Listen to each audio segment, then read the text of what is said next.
Hello world, I'm Citizen. How you doing?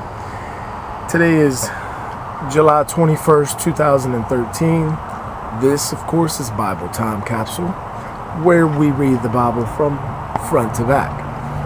We are in Exodus chapter 21.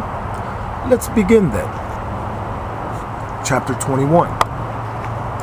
Laws regarding slaves. These are the rules you shall lay before them. When you purchase a Hebrew slave, he is to serve you for 6 years. But in the 7th year he shall be given his freedom without cost. If he comes into service alone, he shall leave alone. If he comes with a wife, his wife shall leave with him. But if his master gives him a wife, and she bears him sons or daughters, the woman and her children shall remain the master's property, and the man shall leave alone. If, however, the slave declares, I am devoted to my master and my wife and children, I will not go free, his master shall bring him to God, and there, at the door or doorpost, he shall pierce his ear with an awl, AWL, thus keeping him as his slave forever. When a man sells his daughter as a slave, she shall not go free as the male slaves do. But if her master, who had destined her for himself, dislikes her, he shall let her be redeemed. He has no right to sell her to a foreigner, since he has broken faith with her. If he destines her for his son, he shall treat her like a daughter. That's fair, if we're talking about slaves. If he takes another wife, he shall not withhold her food, her clothing, or her conjugal rights. If he does not grant her these 3 things, she shall be given her freedom absolutely without cost to her. Next section, personal injury. Quote, whoever strikes a man a mortal blow must be put to death. He, however, who did not hunt a man down, but caused his death by an act of God, may flee to a place which I will set apart for this purpose.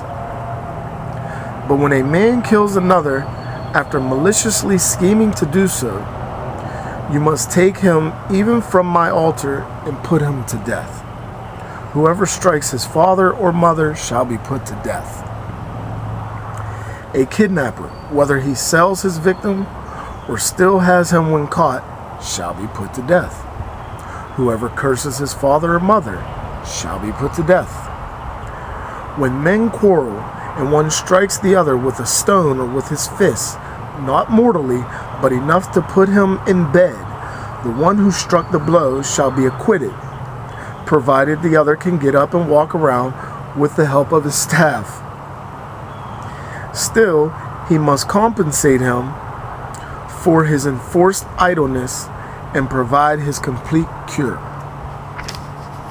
When a man strikes his male or female slave with a rod so hard that the slave dies under his hand, he shall be punished. If, however,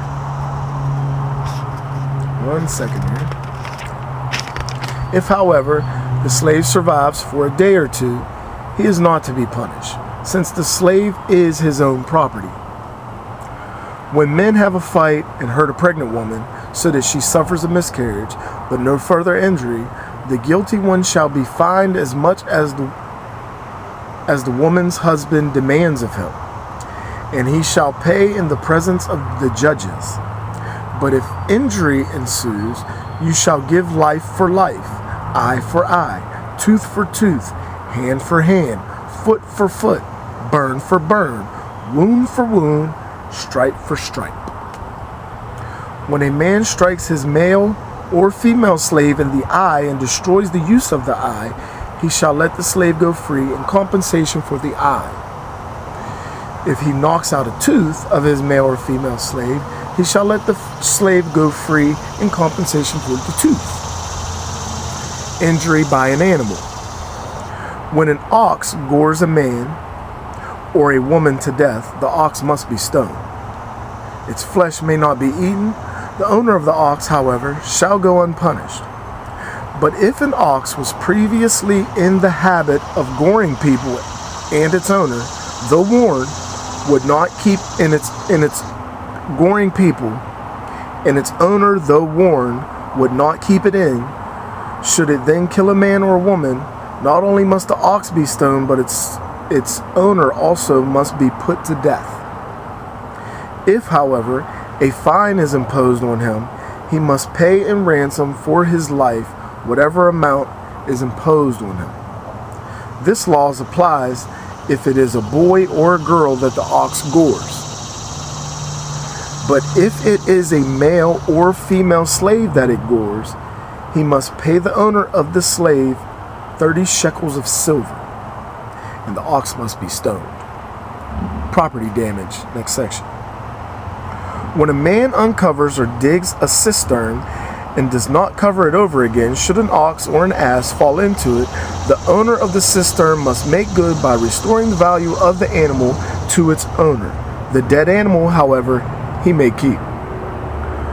When one man's ox hurts another ox so badly that it dies, they shall sell the live ox and divide this money as well as the dead animal equally between them.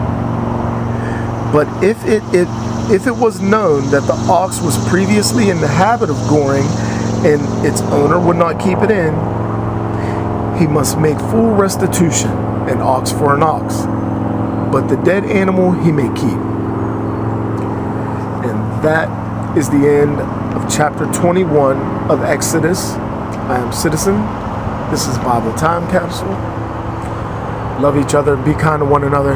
Peace. I'm out.